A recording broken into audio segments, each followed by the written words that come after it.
Hi, and welcome to Move Somewhere Else by Peopleizer. This session will be a bit special because I will kind of interview myself. In the short list of countries that people tend to move to because they are better treated there, we have a country which is named the Republic of Georgia. So the Republic of Georgia is located just on the right of Turkey, below Russia, um, on the right of the Black Sea. It's a pretty small country, but it's in the short list because we think that people are actually better treated there. And I went there for 2 weeks and I saw people who moved there because they thought that they would be better treated there. So I went there for 2 weeks. I went in Kutaisi, which is the second or third largest city in the Republic of Georgia. And I spent 2 weeks to integrate myself and basically validate assumption that I had on this place because it's a potential place to move to. So I'll go through the list of things I have seen. We're going to go topic by topic. Again, I am not living there, but I did my research online for multiple weeks, and then I did the research directly on the ground. So I look at my notes on the phone from time to time because it's easier. So structurally, what are we talking about? The Republic of Georgia is basically around 4 million people. So it's not a large number of people. It's also 70,000 square kilometers. So it's a pretty small country next to very large country because it's next to Turkey, which is pretty large, and next to Russia, the largest country on earth. The people there speak Georgian, the Georgian language, which is a language which is pretty complicated on the scale of difficulty. It's usually a 4 out of 5. The older population, because it was part of the USSR before, speak Russian, and it's not uncommon to hear old people in the street speaking in Russian. And the young people will not speak Russian, but usually tend to speak English. Few young kids of 5 to 6 years old came to me and tried to speak to me directly in English, for instance. I would say, in terms of structure again, right, we're just looking at the structure of the country. It's a crossroad, right? It's located basically almost in the middle between China and the far western side of Europe. And you can feel that when you are in Georgia. It's different type of people, it's different style. I see it as a crossroad. It's a place with low tax. If you are an individual entrepreneur and you have a small business, it's a 1% flat rate tax, which is pretty incredible, 1%. If you generate your revenue from outside of Georgia, then you don't have any tax to pay. There's no imposition on that, which is good as well. So low tax, right? The visa is very interesting, and that's the reason why a lot of people are actually going to Georgia. When I was there, I saw Mexican people living in Georgia. I saw Japanese people living in Georgia, which is pretty incredible when you see how far the country is from those places and how different it is from those places. But you can stay in Georgia for a year for free, right? So you don't need any visa. And then you do just a border run. So you cross the border to Turkey, for instance, in Batumi, the city which is next to Turkey. You just cross the border, come back on the same day, just buy your grocery in Turkey, come back in the same day. And then you can stay for one more year. I don't know many places on earth where you can actually do this, right? And this is legal, right? So I met people who actually do this. I talked to them. The cost of life is actually pretty low. So I live in Spain, and I would say it's 1/3 to half the cost of my life in Spain. So it's pretty low. There's very low government intervention. The government is not there to intervene in whatever people are doing.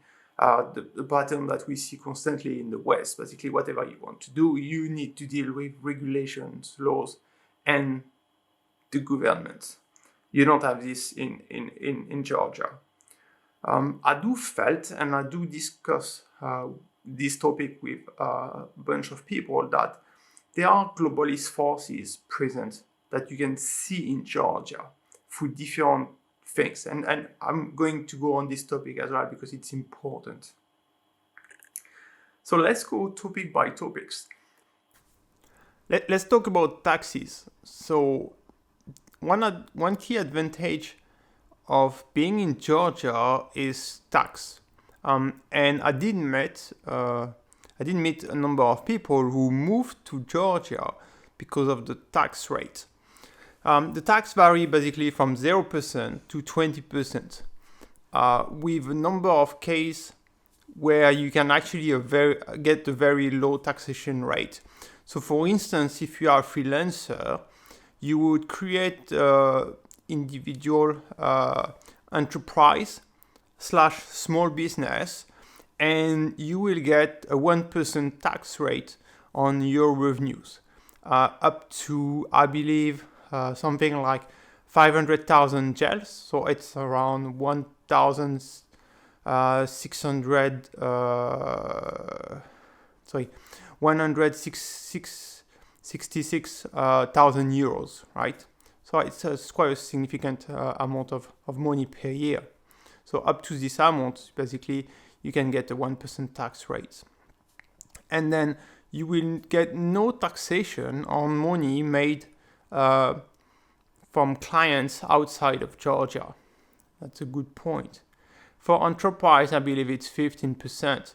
But again, there's also special economic zones in Tbilisi, in Kutaisi, I believe, where you can benefit from 0% taxation rate.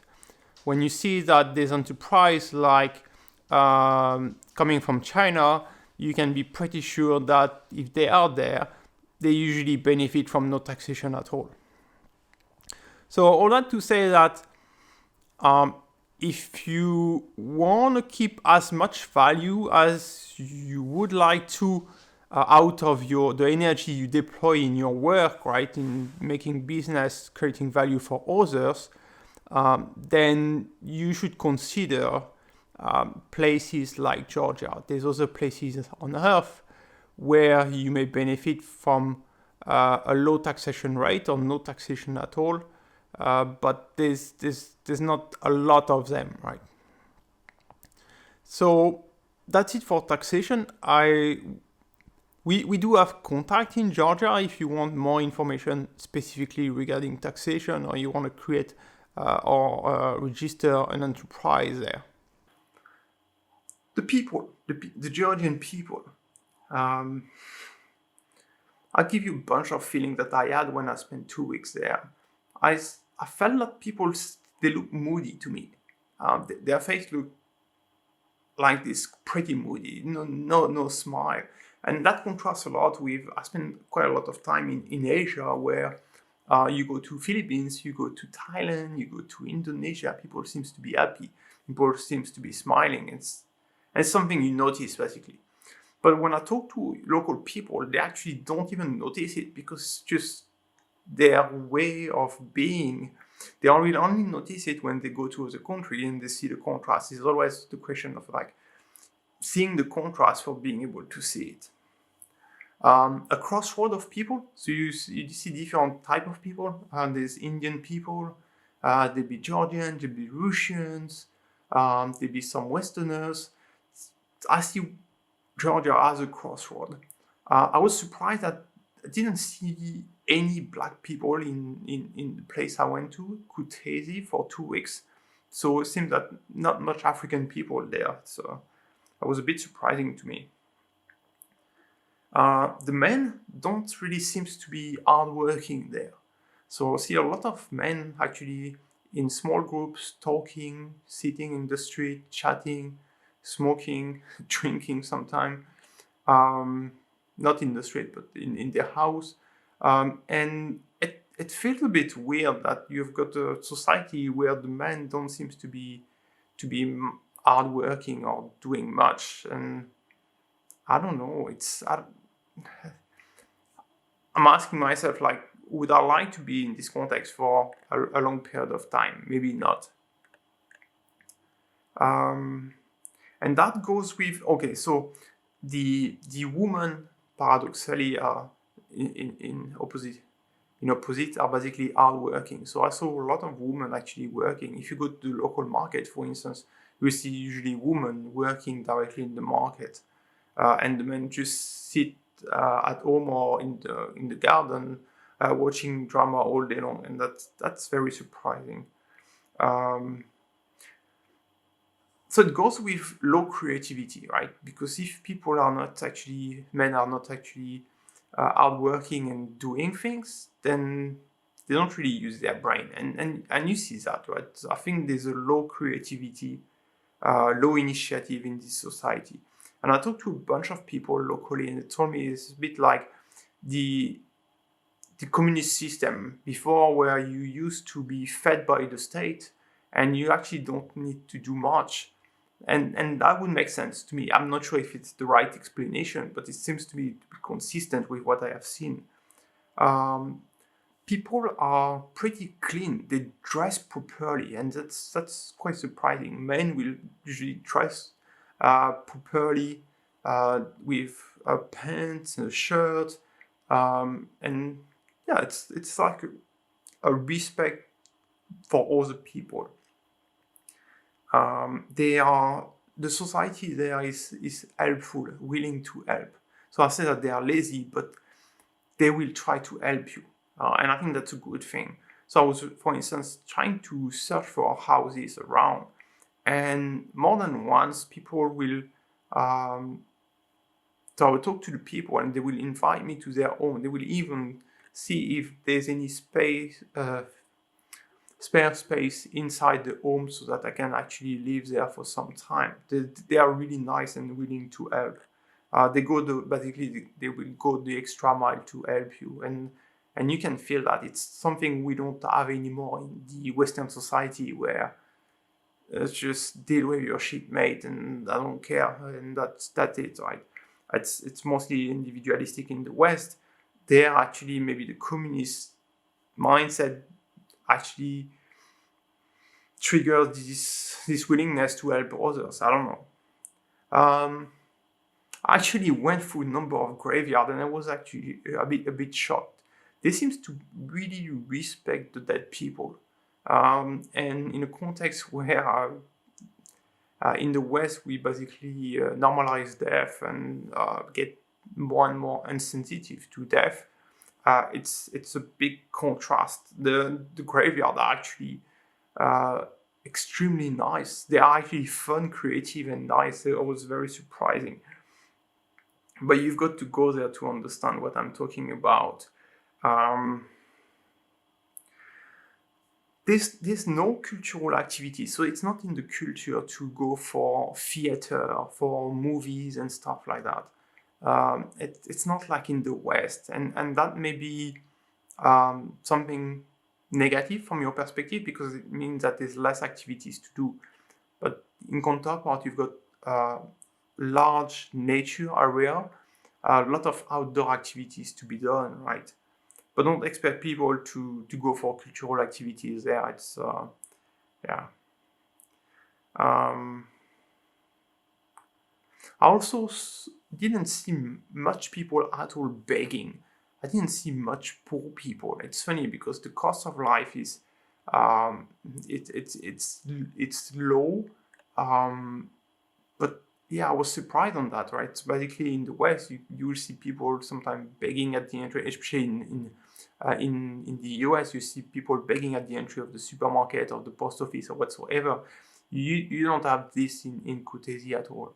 I suspect that's because people are able to actually help each other, right? Let me go to the switch from the people to the food aspect. I didn't see much diversity of food, right, like you could see in the West. But a few things on that. First things first, they grow their things locally. So what you see in the local market come from local farms, whatever they have locally. And I think it's a good thing, so that they don't need to import a lot of things. Like you go to a French supermarket, for instance, you find foods from all over the world. And I don't think it's actually normal. It doesn't make sense to bring lychee from, I don't know, Africa or stuff like that. People should benefit from their local food mostly and rely on that to be more resilient and autonomous from this perspective. So there's not much diversity of food, but I think you can actually create diversity by what you grow locally.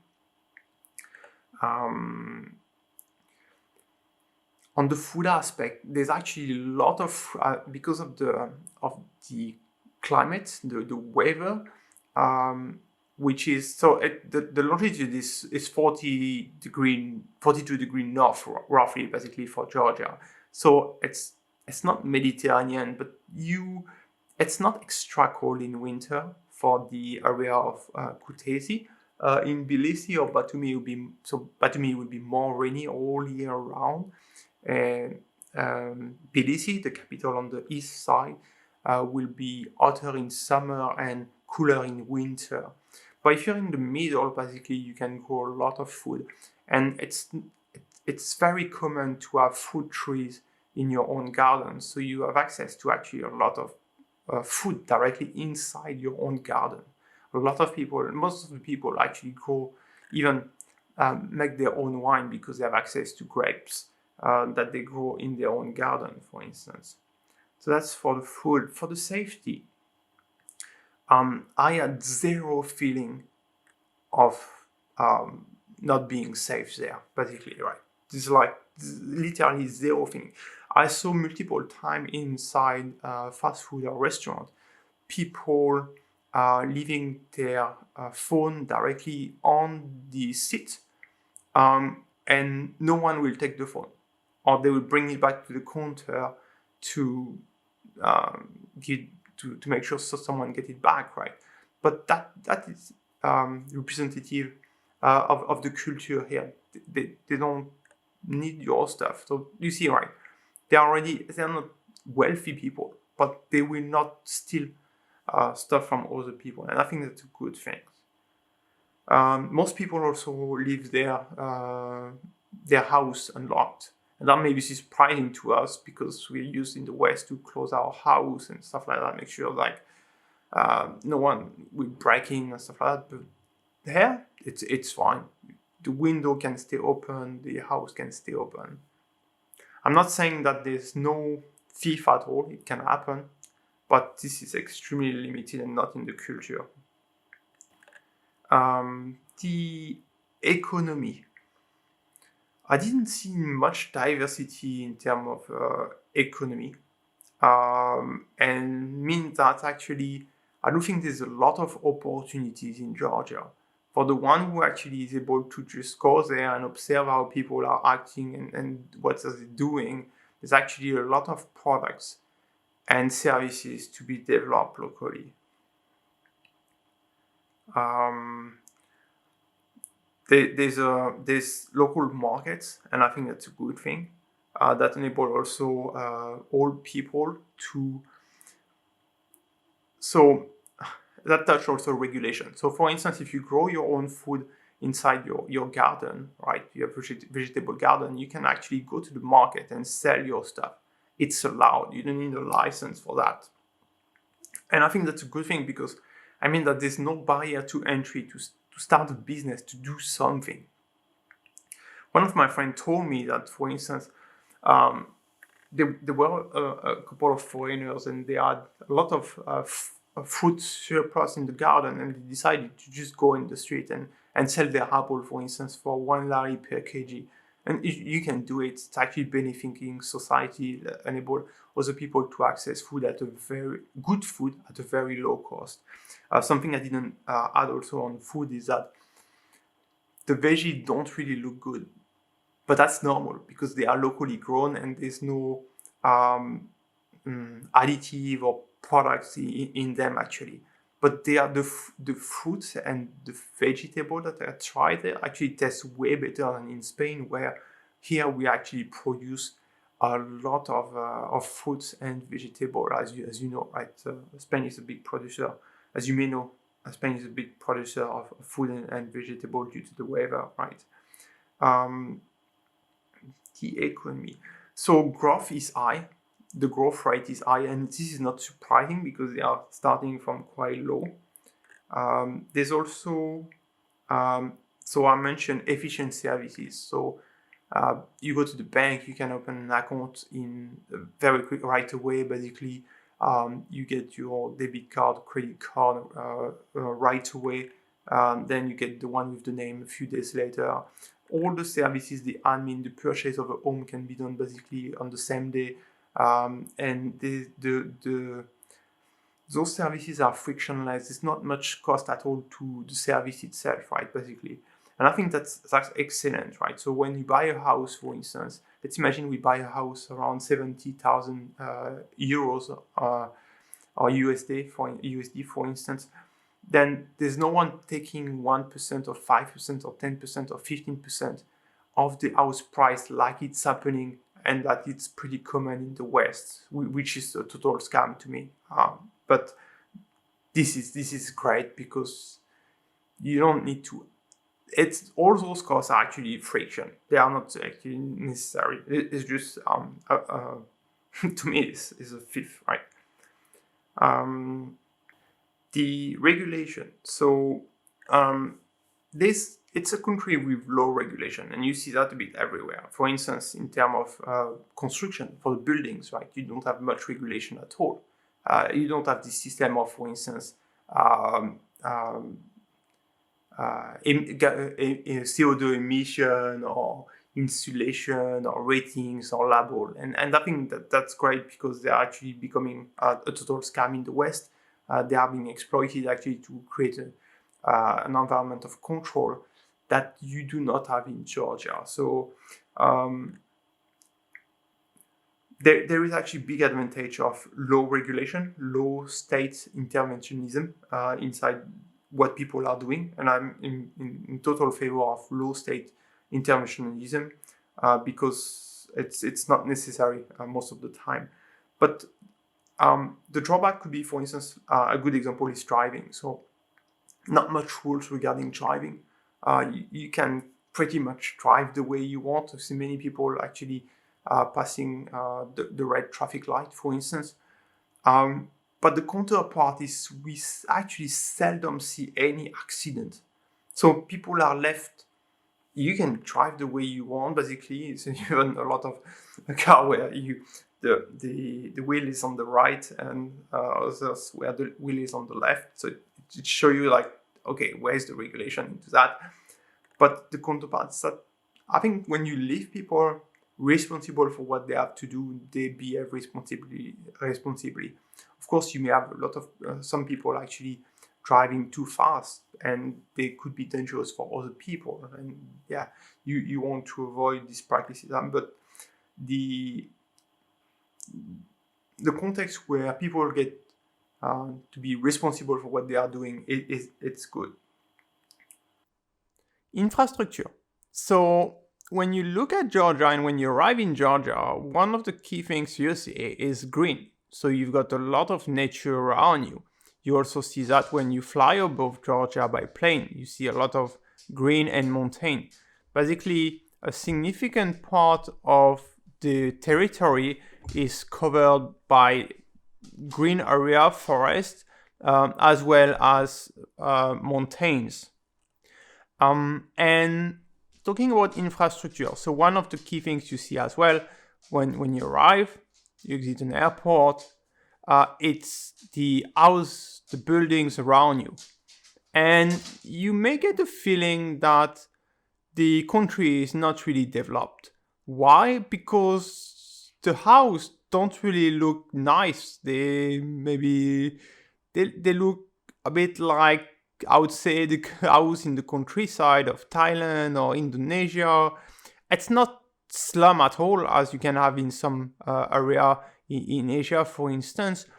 But the the house look a bit patched, basically, right? Different pieces, no homogeneity in the way it is built, different material, different height, different shape. It can be a bit confusing to you because a lot of people who are coming from the West are used to an harmony, kind of a common structure for house or common design for house. There's a number also of house or building that are abandoned. And I am not sure exactly what's the reason. I also read that a good million Georgian people moved to Russia following the end of the USSR. So maybe in that context, a lot of buildings have been abandoned, and this is visible, right?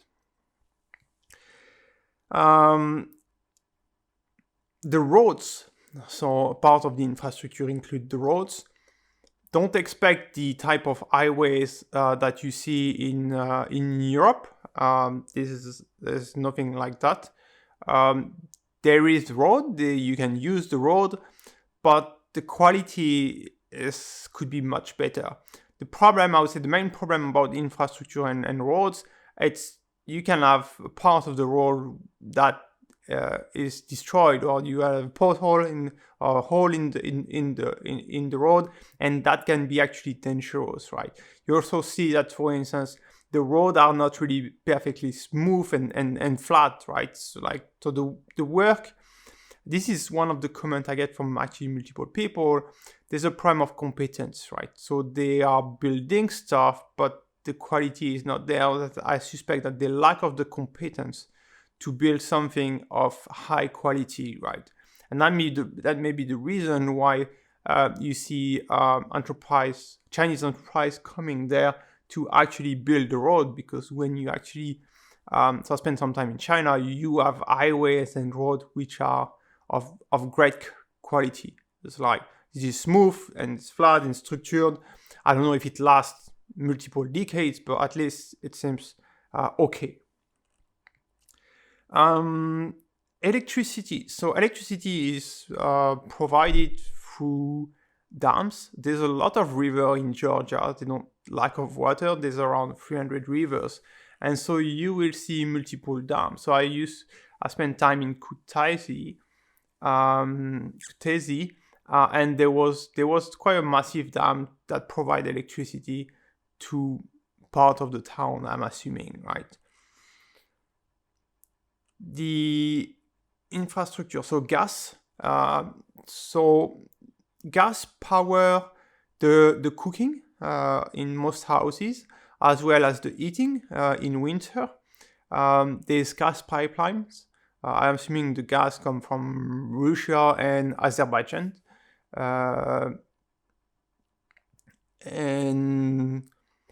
And you see, it's funny because you see this gas structure and the pipes outside, they are mostly outdoor. And so you see the pipe running next to the road or crossing the road, and it's quite funny. This pipe can have different colors. But I think it's maybe more efficient to spot where there's a leakage rather than when you have the pipe inside the ground. With like, go try to find out where is the leakage. It might not be easy. Internet seems to be working in Kutaisi. The up speed and down speed of around 30 megabytes per second. It's not bad.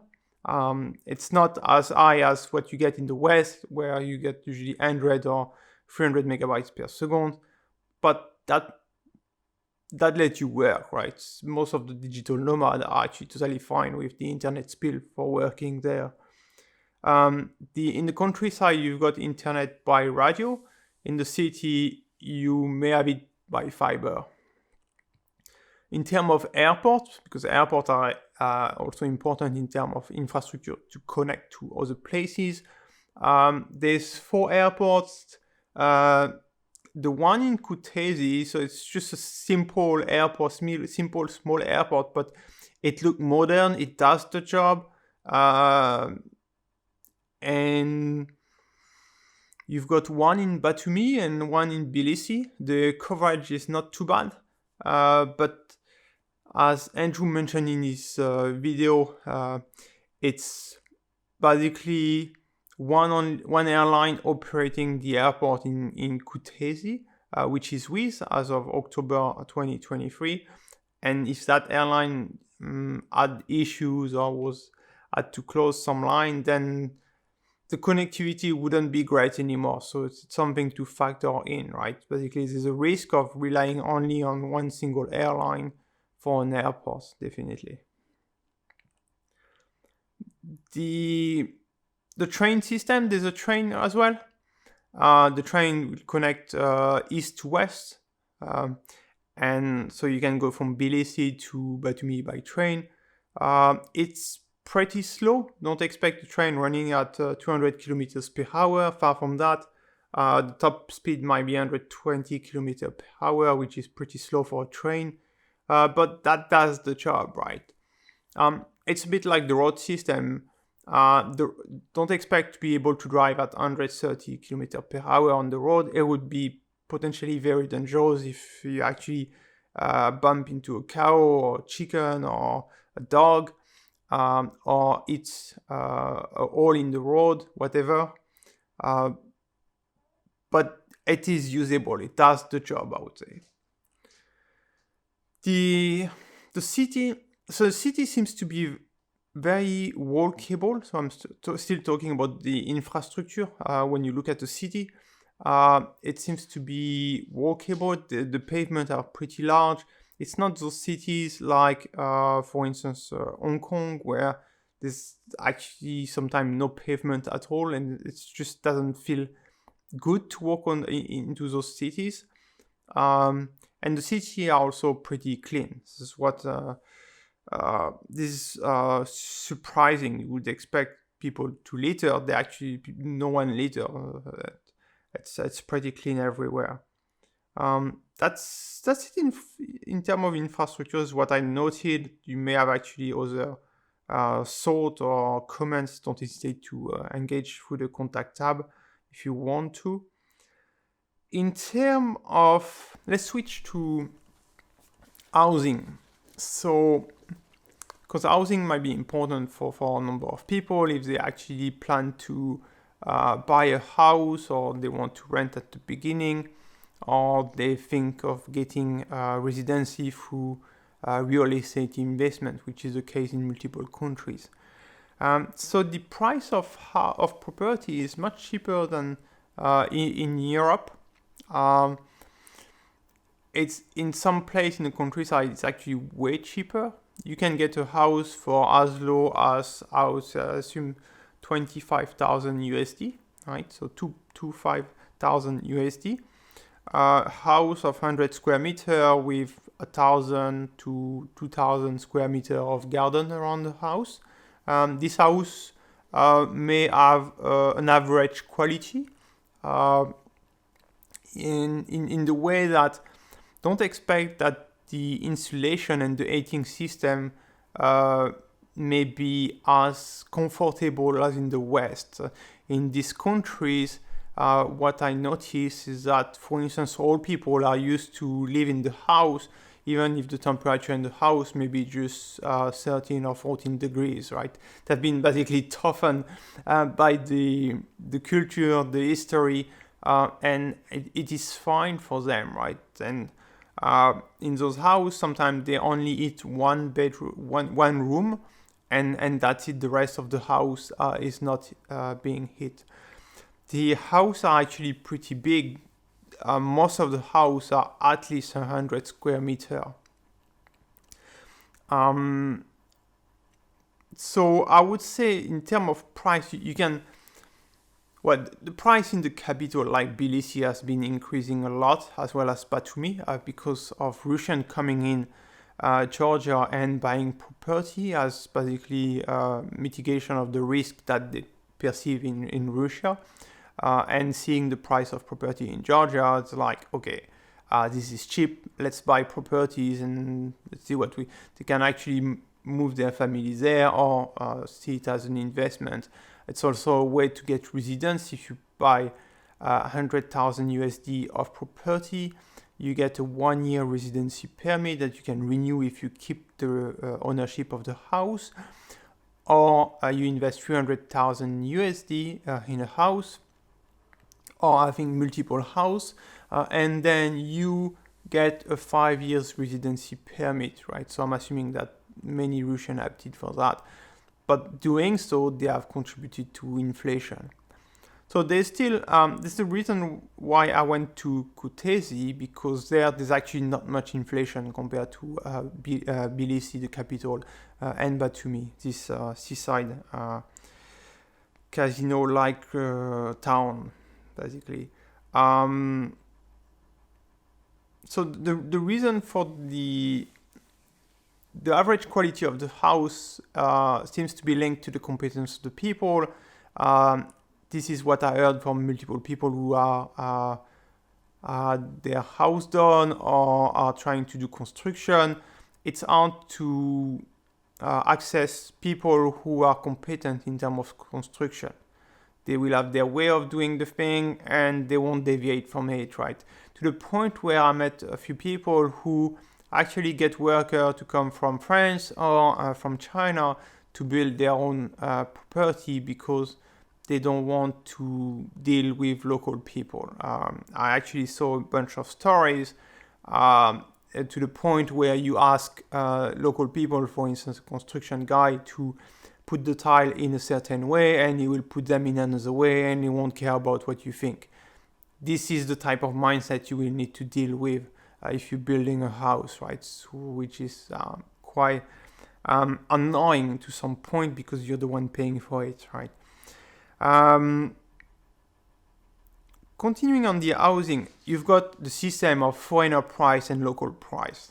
It's important because you need to know that sometimes you be seeing a foreigner price, and that's not the price that a local person would get, right? It's the same system in multiple countries in the world, in Thailand, Philippines, where else? I'm assuming maybe, India potentially. So the price for foreigner is basically much higher. It could be that the house has been also slightly renovated, repainted, look a bit nice, okay, a bit modern appliance. Hop, you get a price which is easily sometimes double of the normal price, right? So let's take for instance a house would be worth around let's say 45,000 euros. It will be slightly renovated, look nice inside. Okay, let's price it as 80,000 euros, right? So much higher than the price for local people. In this context, my advice is always to go on the spot and start searching locally, right? You know that when you see the price on the website, even if you go to myhome.ge, so myhome.ge being one of the key websites that I'm using to search for property, you see often foreigner price. But then when you go locally in the town or in the cities, and then you talk to local people or you talk to local agents, then the price is negotiable. I actually went to search for properties there. I visited quite a number of property. Just by talking to the owner, being nice to the owner, try to understand each other and stuff like that. 2 days later, the price was already reduced by easily 20%, right? Just on the fact of talking and having a good relationship and stuff like that, right? So you have a you have buffer, everything. I would say there's a capability to negotiate price definitely in this area. You will see that the housing market is not liquid. It's not liquid in the way that on the website, so you don't see a lot of properties. And a number of properties that could be could be sold are actually not listed. They're not listed because the people, they're still living inside or they don't use the property, but they don't think of selling it. It's also not liquid because a lot of people they want to keep their property more than once I met the context of a family. So the kids, the young generation, want to sell the house. The older people or the older ladies, for instance, still live in the house. The one of the floor is basically where the husband or the wife used to live, and the room has not been touched. And this is kind of surprising. You still see the stuff. The room is as it was before the person died. It's even if it was 10 years ago, right? So means that there's a really strong emotional attachment to their property. They don't want to let it go, even if they actually don't use it. Meaning that you need to discuss with the people. Actually, in multiple cases, just talk to the people in the street. Do you know any property for sale? Do you know anyone that be ready to rent the property? And I discovered actually quite a number of property where the parents used to live there. They are dead now, or they move away. They went to Tbilisi, and the whole floor is totally empty and unused. Okay, why don't you rent this floor, right? Right. So, and to that extent, I don't see this market, the real estate market in Georgia as being liquid. Maybe yes for new building being built in Tbilisi, in Batumi, and to on this topic, I do think they are actually building over capacity versus what could be already used. But yeah, I'd say the new buildings being built are mostly for foreigner. When you see the new building being built in Batumi, it's modern, it's designed. I'm not sure if the quality is there again, but it's definitely for foreigner, and the price is definitely a foreigner price. It's not a local price at all. The foreigner cannot buy agricultural land. So I did see a number of persons that will actually go through a friend, a local Georgian friend, to buy the land for them, right? I'm not sure if it's a good strategy, but this is how it was done. Let me look at my notes, sorry. Okay, one of the things which is important is that the real estate agent is not taking a percentage of the sale, basically, right? So there's no one, in normal case, there's no one taking 1, 5, 10, 15, 20% of the purchase price of your home, or the selling price. And that is very important, where in the West, for instance, you buy a house in Spain, you've got to pay 6 to 12% tax. Just for what? For nothing. Just to feed the states, right? In France, the notary, right, will take maybe 5 to 7, 10% tax on the price, on buying price of your house, or selling price. These systems are insane, and to me it's just thief, right? You can't have people feeding like this out of value created by people, or transfer between people. It's not, to me it's illegal, simple.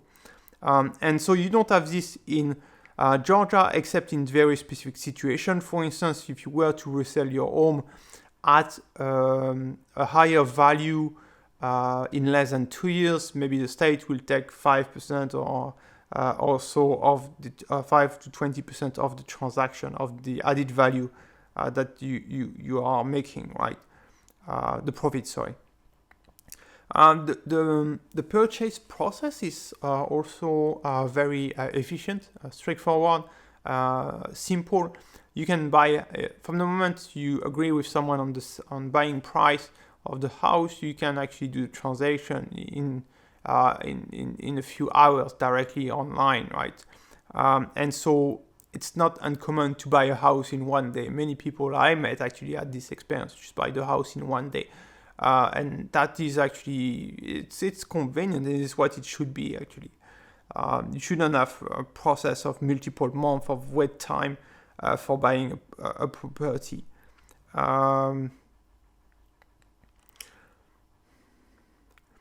The best strategy I would advise to is to, as in the context of moving, from what I've seen and what I've heard from different stories, to go there first, rent something at the beginning, right? Even if you're going to spend maybe a few thousand USD for rental, at least it will enable you to gain understanding and knowledge of the local situation, the local context, and then you'll be able to purchase something that makes sense. The location will make sense, the price will make sense, and you will most often get back the value that you lost by renting something for a few months' time, right? It will enable you to access information that you could not have access before, and unless you find someone who is highly knowledgeable about the local context. That's possible as well. So for instance, in Kutaisi, I was referred to a lady that was handling a lot of house purchase for foreigners. She seems to be knowledgeable, but again, that has also some limit to some point, because she knows some stuff, but she can't be everywhere, right? So yeah. That's it for housing. I hope it was a good overview of that. I want to mention something on housing, so I forgot. A lot of house have a design which is related to historic reason. So as you can see it in the photo here, many houses appear as 1.5 floor, and that may be surprising. So you don't understand. So the first floor is half of a floor, and then you've got the full floor. The reason for that is that during communism, people were not allowed to have two floors. So what they did is that they built half of a floor, and then they built the first floor, basically, right? And that half of the floor was enabling them to use space, right? To have space, but it didn't count as a full floor because it doesn't have the size of a floor. So that was the trick used by the people. But that's the reason why you see a lot of house with half of the floor. So it's not really half of windows, it's just have an entry, or they have a small door, a small window, and then inside it doesn't really look like a floor. You can still stand up, but it's like the ceiling is quite low. So it's at the beginning you wonder why is it you have 1.5 house in terms of 1.5 floor, in terms of height, right? It's just good to know. In terms of healthcare, so I didn't need to use the services locally, be it doctor or emergency or a dentist, but I did talk to a bunch of foreigners, right? So the basic services in terms of health seems to be okay, be it the doctor or the dentist. Basically, if you go to the doctor, you can get blood work done or things like that. You can get basic dentist services done as well. There's no problem with this. I'm not sure about the quality level. You will need to basically research by yourself. Now, I did meet one guy who had some work to be done on his teeth, for instance, and instead of getting the work done in Kutaisi, he decided to go to Tbilisi, the capital, for not taking any risk, right? So it's always an option you have in country where you're not sure about the quality level, so you go to the capital to try to find better services. It seems to be normal also to have some wait time at the office of the doctors, for instance. Now, in terms of specialized services, let's imagine you break your leg and you need an emergency operation or whatsoever. I have no idea on the service level that you have in this country. I don't know. So you need to talk to people you need to do your research online, either directly on the web through a search engine or through Facebook groups. You've got many groups of expats in every country. So you can find an expat group for Georgia, and then you ask the question directly, and then sometimes someone has an experience around this, right? One option you always have is usually to take a flight and get your surgery, if it's not urgent, done in Europe, for instance, right? Or you fly to the Middle East and get to a very good healthcare level. The price will be very different, but at least you be sure on the quality, right? So I think it's on a need basis, right? Based on what you need. What is the risk versus the benefit, right? Okay. That's it for healthcare. I will not cover healthcare, so insurance plans or stuff like that. I have no idea on this for now. In terms of weather, so I did a lot of research because weather is one of the key components, the key variable for me when I move internationally. I do prefer a weather which is Mediterranean style. So it's not cold, it's not very cold in winter, and it's also not too hot in summer, but it's mainly not a high humidity level, and that's very important for me because, for instance, I live in Hong Kong for a long time, and with 90+% humidity, I know what it is to live inside a context where there's a permanent high humidity, right? Meaning also that you need to use most of the time aircon, which is not really fun. Some people love it, some people don't like it. And so looking for Mediterranean weather, actually Kutaisi, it's well positioned. Why? Because it's actually exactly the same longitude as, for instance, Barcelona in Spain. And for those who know the Costa Brava, Catalonia, the weather here is actually fantastic. And it's actually, Kutaisi is just striking in terms of weather. It's the minimum temperature in winter. Local people will tell you it's 5. It may snow on some years, same thing as in Catalonia, for instance. And in summer, it's not too hot. It may reach, 35, but you won't go to 45 or more. And there's not a high level of humidity. Maybe some people perceive humidity as quite high in July, but it's not that humid, right? Be careful about the weather also, because so I did a lot of research and I use, I think it's Spark Weather, the website that gives you average for humidity, for temperature, whatsoever. But you've got to go there to actually feel it by yourself, and don't stay there for 3 days because it's hard to experience the weather. Stay there for a number of weeks if you can, so that you get a good feeling of the weather there. Also, I asked a bunch of people, but the weather is very subjective, meaning that people actually, they experience the weather, but they don't really measure it in a scientific or factual manner. So even if you ask a bunch of 10 people living in Kutaisi, what's the weather in winter, you may have actually multiple answers which are different, right? And it's hard to make up your mind. So for instance, I was a bit surprised in Kutaisi, you've got quite some wind actually. And a bunch of people told me, and especially foreigners that were there for actually a few weeks just traveling as digital nomads, would tell me it's actually pretty windy there. But I couldn't spot that online. I couldn't spot that through the statistics. So it's good to know, right? Because some people don't like to live in a windy environment. Or if you live in a windy environment, you need to position yourself or your house in such a way that you actually don't get this wind all the time, because it can be pretty annoying, I can tell you. So for the weather, there's also different weather actually inside Georgia. If you go to Tbilisi, the amplitude, the variability is actually higher, right? So it's cooler in winter, hotter in summer than in Kutaisi and then in Batumi.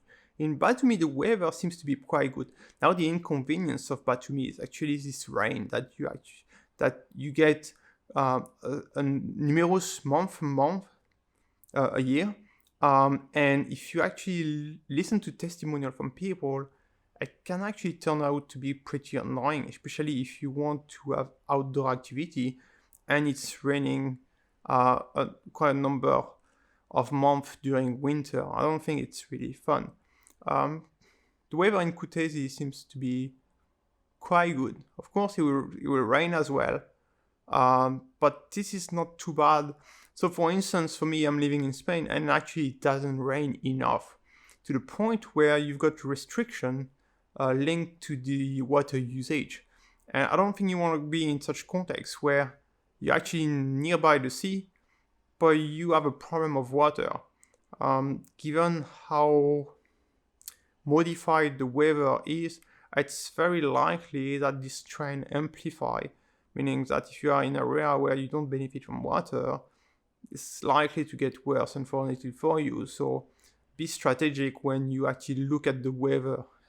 Access to water is definitely one of the variables that I pay attention to in terms of access to river, clean water, and means rain as well, right? In terms of weather, and I think this is connected to weather, I didn't see any much bugs or mosquito at all. I pay attention to this because I've been to area where it's basically infested with mosquitoes, and unfortunately you don't really want to live in this area because it's actually troublesome, especially if you get bitten. It's just a small thing, but it can make your life a nightmare, I can tell you. City pollution. So it's raining from time to time, and it's not bad because it helps with cleaning the air, especially if they're actually spraying chemtrails or cloud seeding. Then we clean all those particles in the sky. The cars being used in the cities are actually... I'm used to live in the nature, so when I go to a city, I can easily smell the gas of a car, and I can tell you the variation between city to city, right? And I've thought that is actually... there's quite some traffic, so you feel the gas and stuff like that inside a city, and the fact that it rains is also not bad to clear this out. That's for the weather. The nature aspect. So if you go to Georgia, it's usually that you like nature. And it's funny because I talked to a bunch of people, and most of the foreigners were there in Georgia will mention that we are...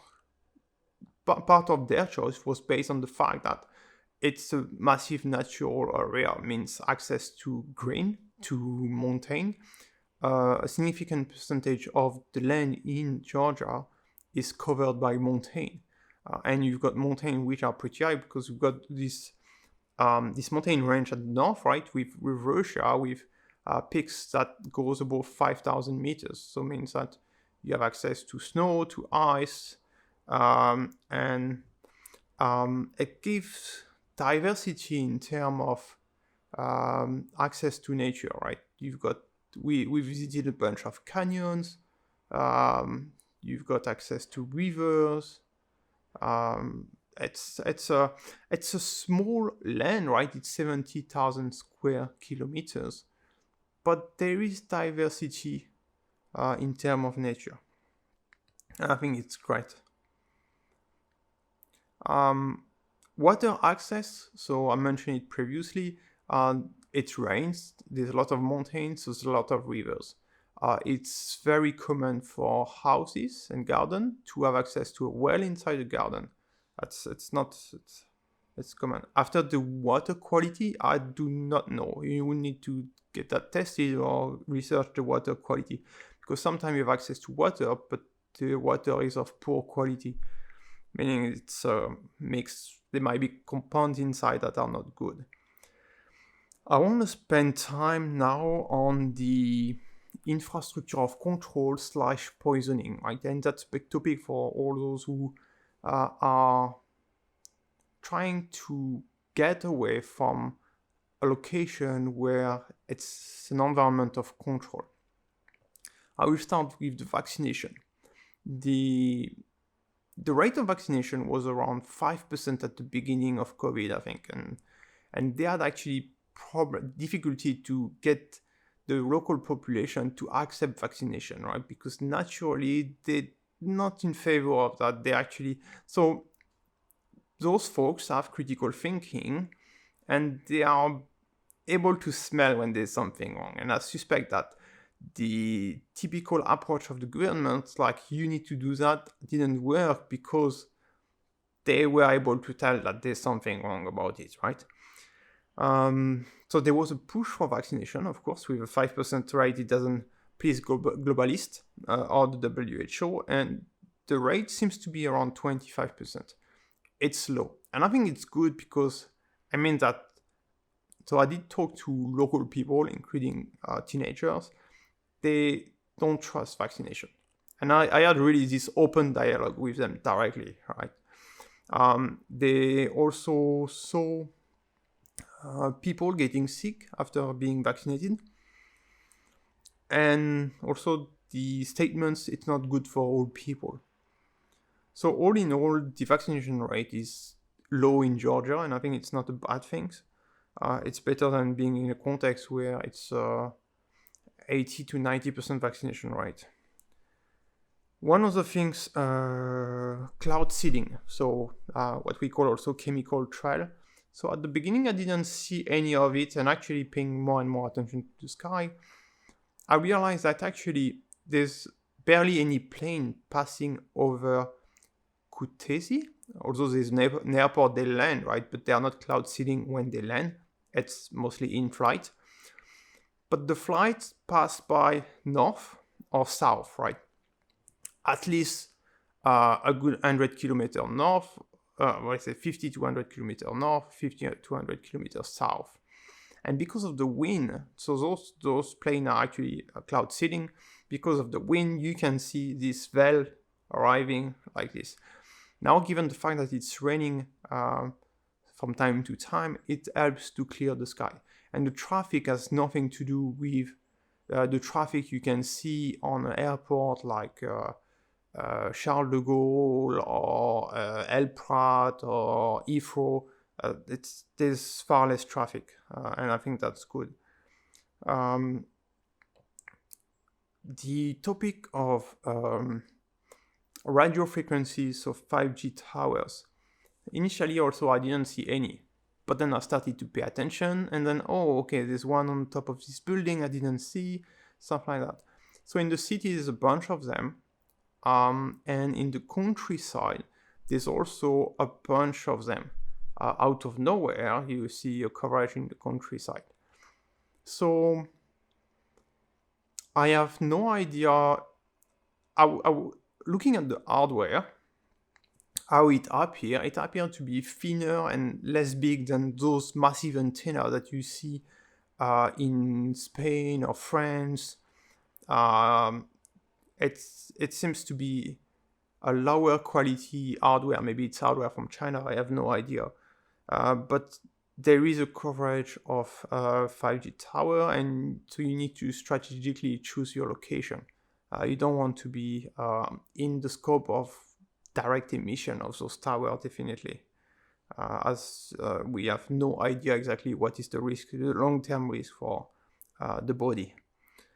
In terms of mandates, and especially some mandates coming from the government, your government asking you to do something, I don't feel, I didn't do a full research on that, but I don't feel that there was actually strong mandates.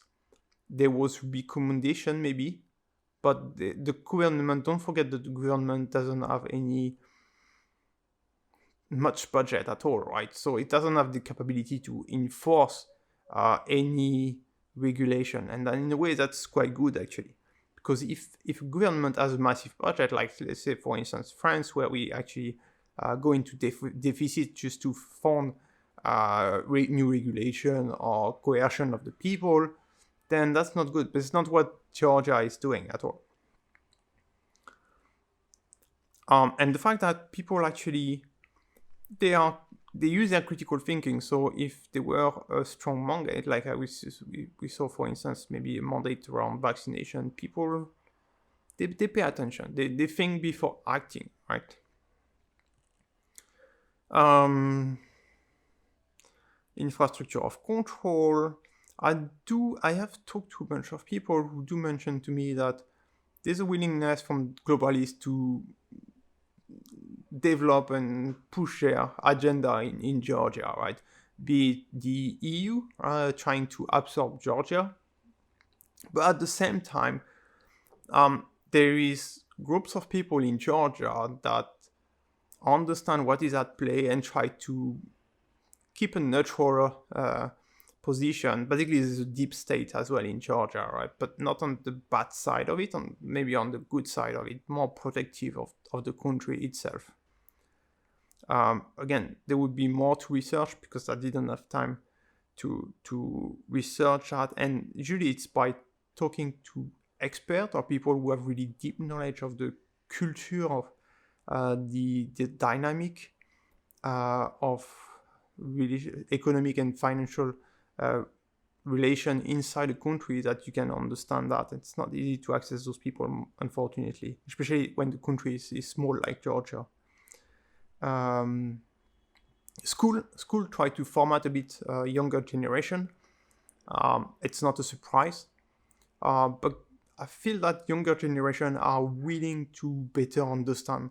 I was surprised by the quantity of young people who just come to me, be it as they see that I'm a foreigner, and try to talk to me in English and try to interact and understand perspective. I think that's important. That's it for the infrastructure of control / poisoning. Let me go into a bunch of specifics that I noticed when I was there. The dogs living the street. And so you will see this comment online and stuff like that. There's dogs in the streets, it's bad and stuff like that. So it can be surprising for a bunch of people because in the West, for instance, you expect dog to be living in the house of the people. If you go to places like Philippines, the dogs are in the street as well, right? But they are in the street in a bad way, right? Usually, not sure if you try that, but you go to the Philippines, and then you've got these hordes of dogs that run after you and chase you, right? So in Georgia, it's very different, right? I think the behavior of the dogs in the street is totally okay. Most of the time, they just come to you for just getting a tap on the head or whatsoever, or getting a bit of your food, but there's no aggressivity at all, and most of the dogs actually don't look bad, they don't look skinny.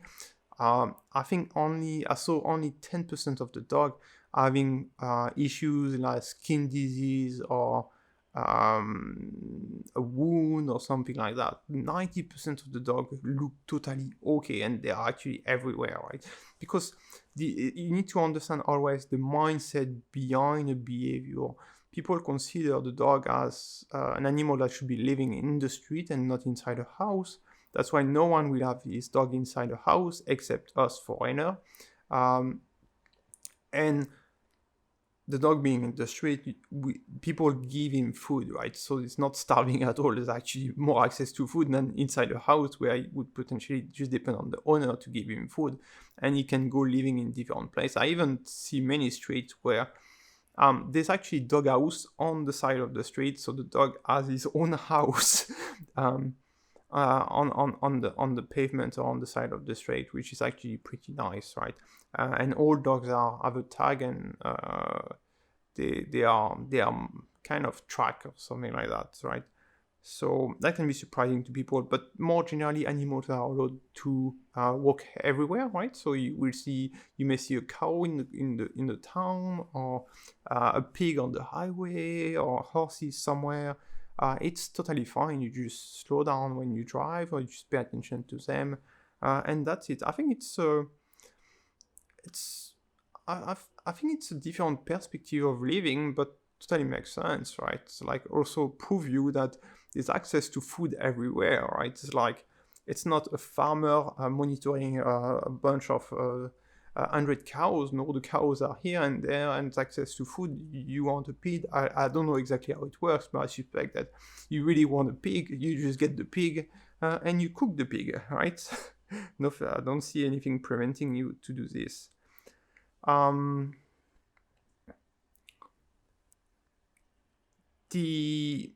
So for me, I opted directly for my research to Kutaisi, and I didn't spend any time in Batumi or BDC.